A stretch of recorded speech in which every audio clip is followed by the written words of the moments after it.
welcome to the Oregon Business Matters podcast, brought to you by Oregon Business and Industry, your statewide Chamber of Commerce. At Oregon Business Matters, we focus on insights, issues, and initiatives that impact Oregonians' shared prosperity and the state's economic health. I'm Angela Wilhelms, President and CEO of OBI, and your host here at Oregon Business Matters. Today, we're going to talk about an industry that plays a central role in the typical Oregonian's daily life and shopping experience. But it's an industry that operates almost entirely below the radar.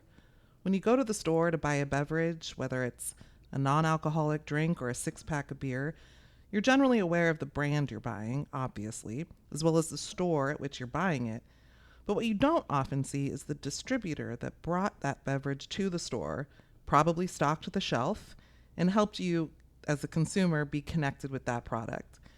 Beverage distributors play an important but largely background role in linking manufacturers to retailers. Today I'm joined by Paul Meade, the CFO at Columbia Distributing, which is based in Wilsonville and operates in both Oregon and Washington. And it's one of the largest beverage distributors in the country. Columbia Distributing handles a broad mix of beverage brands, and we'll talk about some of those, including craft beers, sodas, waters, wines, a host of other brands. Columbia Distributing is also the biggest Red Bull distributor in the country, as I understand it.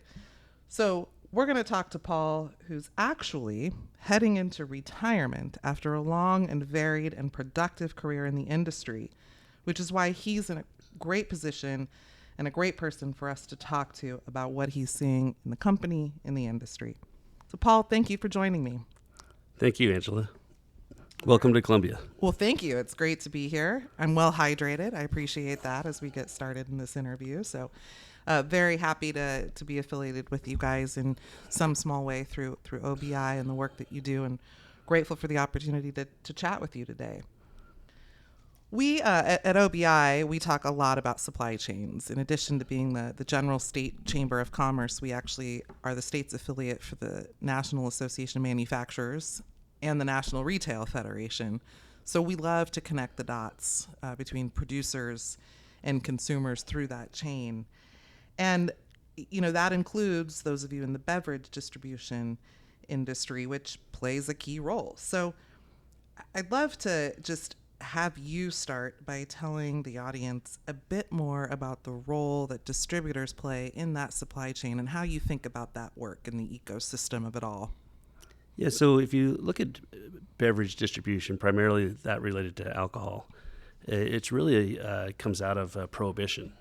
The initial design was to promote competitiveness between the brands, to collect taxes, and to ensure that everybody had a fair shake at getting to the retailer.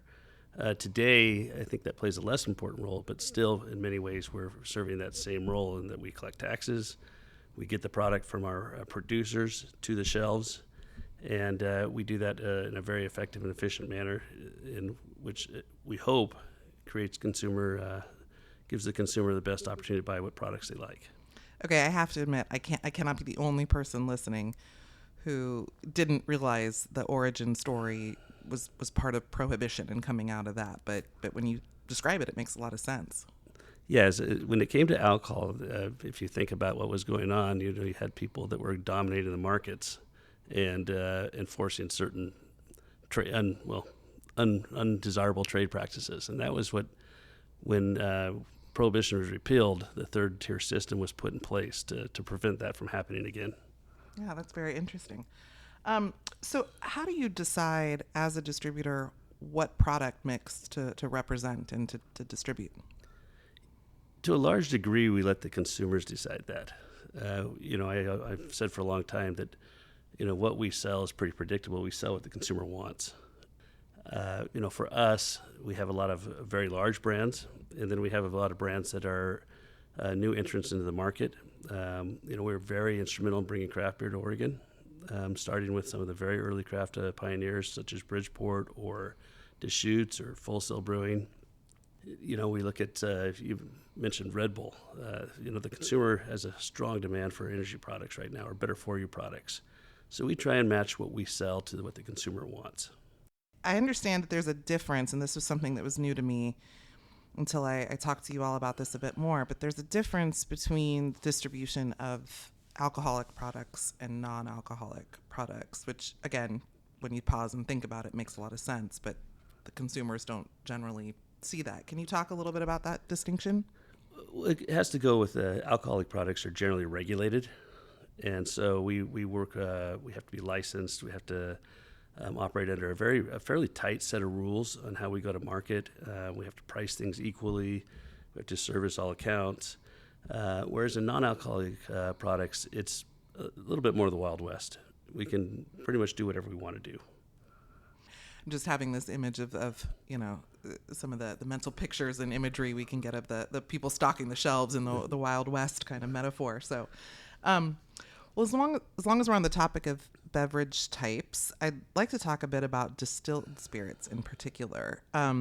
You operate, as I mentioned, in Washington and Oregon, so multiple states, and states regulate liquor, among other alcoholic drinks, but liquor in particular, in different ways. So in Oregon, the state controls the distribution of distilled spirits, and Washington used to play a different role than they do now, but in 2011, voters changed that by allowing the privatization of the liquor market. What are your thoughts on that? One, how do you deal with that as a company, thinking about different state regulations? And then also, what do you think about where Oregon is? Having lived through the privatization in Washington, what I would say is that there's things out of it that have been good for the state. But as a whole, I wouldn't say that has been an astounding success. As Oregon, and I would say that Columbia's position is not overtly adverse to privatization. We're adverse to a privatization bill that doesn't serve the constituents of Oregon and all parties well, including, liquor's the third largest source of revenue for the state of Oregon. We can't just pull that away. We want to retain control, so minors don't have access to liquor. So there's a lot to the equation. If privatizations occur, it has to work for everybody. In Washington, the end result has been they have the highest liquor prices in the country. And I don't think that access is a whole lot better. So if you're promoting choice and access and you want to find a good solution, you got to look at all elements of what that entails and hopefully find a balanced answer. Again, we're not overtly opposed. We're not strong supporters of privatization because I do believe that if you look at where the liquor stores in Oregon have come in the last 10 years, it's a vastly different picture than it was 10 years ago. Access is better. They're much nicer stores. You generally have the choice you want. And I'm going to ask about another policy issue, and I probably should pause for a second and clarify that I am asking you to talk about your opinion on these and maybe represent Columbia's position as you did. These aren't necessarily OBI's positions on issues. We're in the business of kind of gathering intel from a wide variety of sectors. So we may or may not agree, but that's not the point here today. Where we want to talk with you. So there, obligatory statement taken care of. Perfect. So let's move to a second one then. The effective tax rate in Oregon on hard liquor is very high, but the taxes on beer, wine, cider, et cetera, are relatively low. And every year it seems that somebody proposes to raise those latter taxes. So talk a little bit from a distributor's perspective or your perspective specifically. Is it important to hold these taxes steady? Is it important to think about growing, raising more revenue off of them, lowering them? What do you think about that? First of all, the liquor tax and taxes, again, are a big component of Oregon's economy and of their funding. There's a spread between, and there's always historically been a spread between hard liquor and beer. And if you think about it, a lot has to do with proof and the amount of alcohol you're actually purchasing based on your container or your volume. Again, this is my point of view on this, is that when you look at what's happening in Oregon as it relates to craft beer and wine and beer in general and spirits, now is not the time to raise taxes on these products. It will have an adverse impact. The consumer pays those taxes. I think that it's a mischaracterization to believe that the producers or the distributor is going to pay these taxes. Ultimately, this all gets passed on to the consumer, and if the consumer doesn't have the money to buy these products, it's going to hurt Oregon.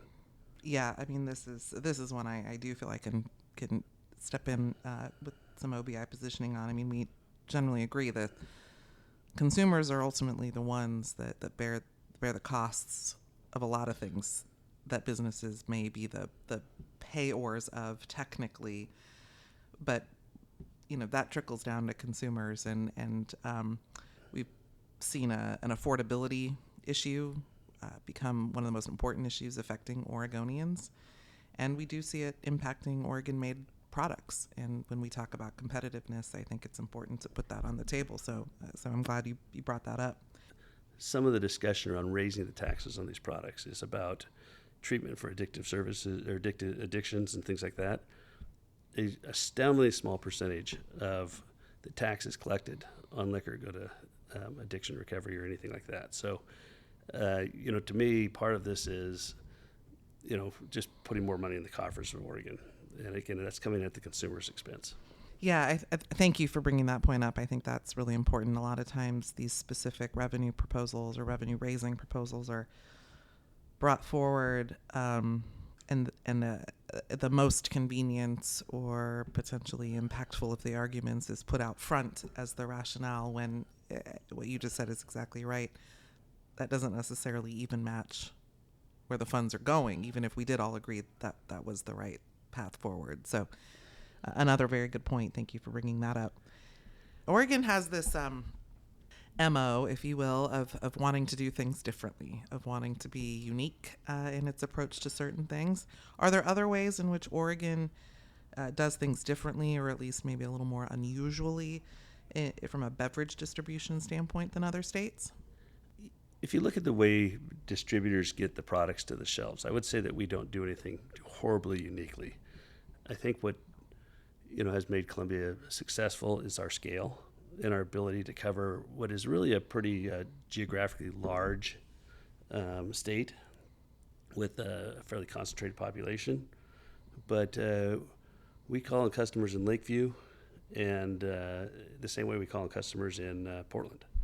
And so, our ability to service the state efficiently is really a derivative of our size. And, once again, there's some people that will say that because we're so large, we're not creating competition. But we're getting migration, Portland Brewery here, across the state, and creating that choice for the consumer, just like we're getting Coors Light out there. Yeah, that's. I think that's interesting. People don't often think about the distribution and the role that it plays in the expansion of Oregon brands and products. We sometimes take for granted when we know a local product, and we assume everybody else is going to know it and love it and have access to it, but that doesn't happen automatically. Somebody's got to help create that access, and there are moments when scale matters, and it's scale that then helps other Oregon companies and other Oregon brands, and therefore jobs throughout the state, et cetera. So it's interesting. One of the things I'm very proud about at Columbia is that when you look at how we cover the state, we have people in every community.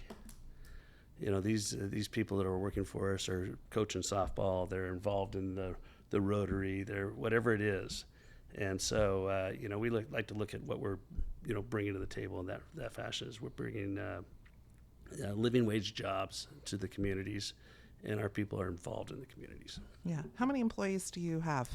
We have roughly 1,200 in Oregon. Yeah. I mean, that's, again, by all definitions, that's a large employer, and but yet I wouldn't consider you some, faceless, nameless enterprise. Like you just said, your people are embedded in the community and part of the community, and you support them in that effort.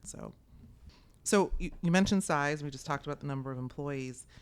You have grown quite a bit over the last 20 years. We remind people all the time, every larger business starts as a small business and then over time grows. So, and a lot of that for you guys has been in the last 20 years or so. Can you talk about that growth and also what role consolidation played in that? Yeah, and this is not unique to Oregon. If you look at distribution throughout the country, it does come back to scale and being able to effectively service these markets. We have the same pressures on wages and as every other company is facing in the state.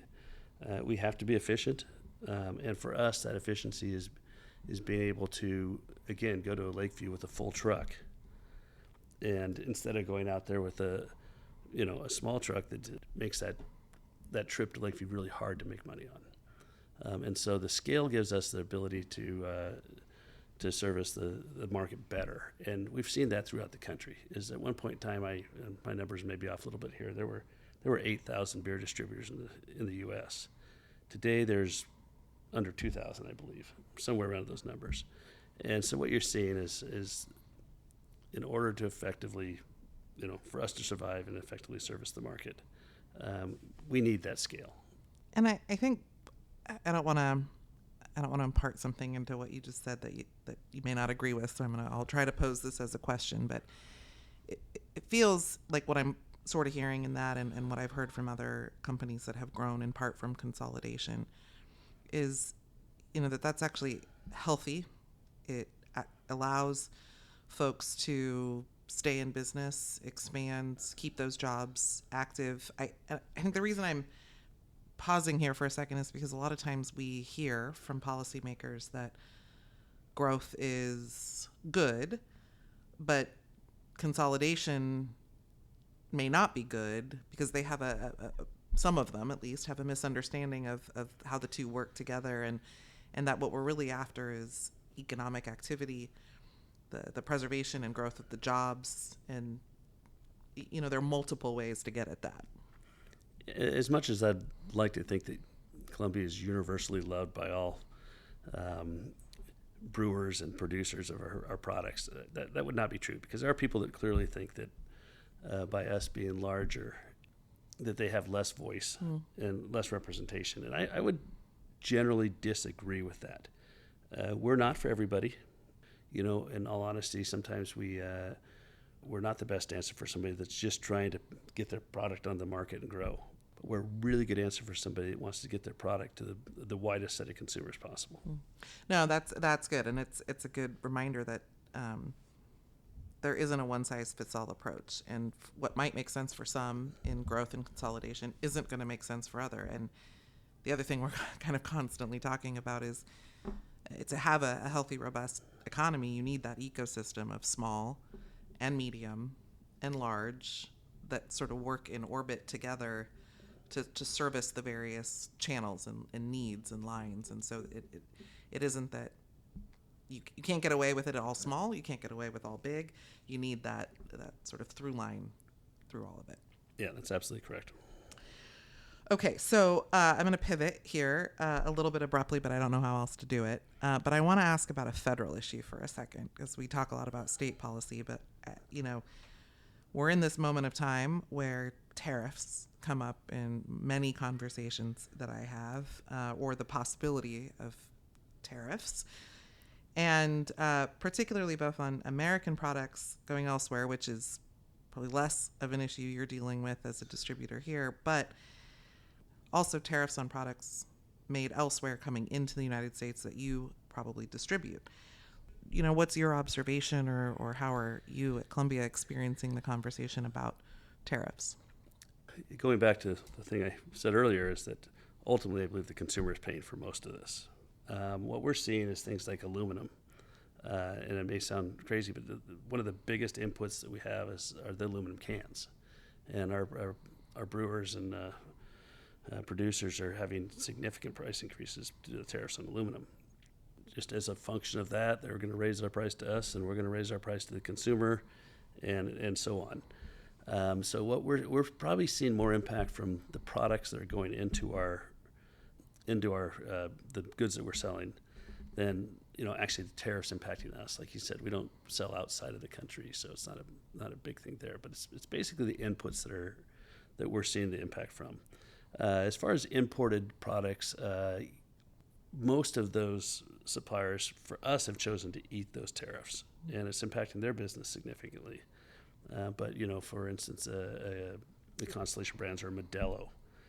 They're trying their best to keep their price down because they know that it'd be disproportionately impacted compared to, say, a Coors Light. You sort of being part of this supply chain, not sort of, but being a direct part of this supply chain between manufacturers and retailers, you do have to trace cost implications back to the raw materials and the production of the goods. And then you can see it all the way through to the consumer. And so it's important to keep track of those steps and the impact from something all the way as basic that most of us don't spend our days thinking about, like aluminum. It's interesting. Thank you for letting me touch on that one and diverting from the state policy a little bit. Well, speaking of other things you have to keep your eye on and think about, distributors, again, kind of because of where you sit in that supply chain, our take is that you're often among the first to recognize changing consumer trends, behaviors, to spot things that might be coming. So from your take, what's hot? What do we need to have our eye on right now? I think you're correct that we get a really interesting view into the world, especially as it relates to beverages. What are the hot trends? Well, energy's hot, and it's been hot for a long time. But within the energy category, flavors are hot. Gen Z likes their flavors. In addition to the flavors, it's the better for you. We see brands that like we have a brand that's growing triple digits every year called Electrolyte, and it's kind of a better for you product. So I think that when I think about trends, and this goes across pretty much all categories, flavors, better for you. We're having a lot of activity around non-alcoholic beer. The one that bucks that trend a little bit of sodas. We're still doing really very well with sodas, and we're not exactly sure why. But the things that the things that light beer, domestic light beers have been out of favor for several years. Imports are doing very well right now. I think people are choosing to premiumize a lot of the products they drink, even if they drink less. Interesting. Yeah, it's it'll probably give away my generation if I admit on this podcast that the beverage I'm drinking here with you today is non-flavored water. Yeah. So anyone who knows me already knows I'm, that probably tracks for a lot of people. So, but it's very good. Thank you. Well, I just, before we wrap up, I just want to ask if there's anything else about the company here, Columbia Distributing, your people, or the work that you do, or the industry as a whole that you'd like to share with our listeners. No, like I said, we're very proud of Columbia. We're proud that we're a part of the community. We always say that what matters most is our people and our brands. Hopefully we walk that walk. But no, that's probably about it. Yeah, good. Well, and I just have to say the room we're in right now in your office here in Wilsonville is a testament to what you just said, because I look around the walls and you've got signs in here for the ducks and the beavers. And you're a beaver, if I'm not mistaken. That is correct. So you've got the ducks and the beavers. You've got the timbers and the blazers and the hops. You've got a painting over here on this wall of Haystack Rock and the forest and people hiking. And on this wall, you've got, windsurfers and skiers. And so this room alone is a homage to Oregon and the region and the people that you serve. And I just think that's a very cool, truly embedded testament to how you think about the place that you do business. So as one of your end customers, I'm sure, through many retailers, thank you for that. It's an apparent commitment. Yeah, I believe that that is a true statement. We're really committed to the state, both Oregon and Washington. We know there's some challenges, but we intend to be here for a long time. That's good to hear. We are very grateful for that. Well, we could go into a few more details and down some more rabbit holes, but we've promised our listeners a relatively short podcast, so we're going to bring it to a close here. Thank you, Paul Meade, for joining us today, and thank you, listeners, for tuning in. The Oregon Business Matters podcast is a production of Oregon Business and Industry, your statewide chamber of commerce. Our episodes can be found on all the top podcast platforms, and you can find them and more information about OBI at OregonBusinessIndustry.com. Thank you very much. Thank you.